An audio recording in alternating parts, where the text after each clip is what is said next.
বিসমিল্লাহির রহমানির রহিম। 1254 এই অগ্নিকাণ্ডে যারা ক্ষতিগ্রস্ত হয়েছেন আমাদের দুই উপজেলা বিএনপির সমন্বয়ে আজকে গতকালকে রাত 1টায় দেখেছি কিভাবে আগুন লেগেছে। সাথে সাথে মিজান কামালের সাথে আমার কথা হয়েছে, আমি রাতের বেলায় মিজানকে আমি জানিয়েছি, ও আজকে আবার রোজা রয়েছে।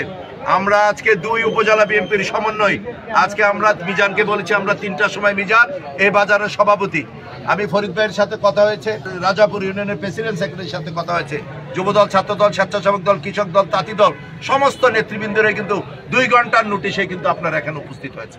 আমরা যে তাদের পাশে ছিলেন দুই উপজেলা বিএনপি এই 17 বছর 6 মাস আন্দোলন সংগ্রামে প্রতিটি মানুষের পাশে দুর্যোগে, বন্যায়, করুণায় যেভাবে ছিল আবারও আজকে প্রমাণ করেছে এই দুই উপজেলা বিএনপি আজকে এই অগ্নিকাণ্ডে যারা ক্ষতি হয়েছে তাদের পাশে আমরা থেকেছি।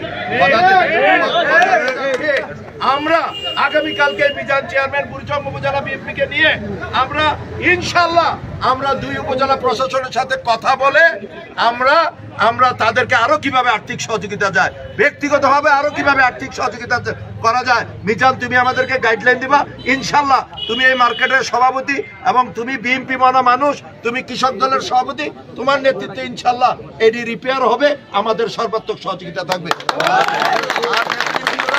এই কষ্ট করে এই 1 ঘন্টার মধ্যে আপনারা যারা আসছেন, আমরা দুই উপজেলা বিএনপি, আমি গতকালকে বলেছি আমরা দুই উপজেলা বিএনপি এক অভিন্ন, আমাদের মধ্যে কোনো মত পার্থক্যতা নাই।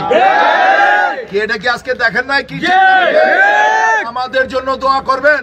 এই দীর্ঘ 17 বছর 20 বছর আমরা যেভাবে আপনাদের পাশে ছিলাম, কথা দিয়ে যাচ্ছি দুই উপজেলা বিএনপি আমরা মিজান চেয়ারম্যানরা মৃত্যুর আগ পর্যন্ত আপনাদের পাশে থাকবো ইনশাআল্লাহ। সবাই সুস্থ সুন্দরভাবে আপনারা বাড়িতে যাবেন, এটি আমার আশা এবং প্রত্যাশা।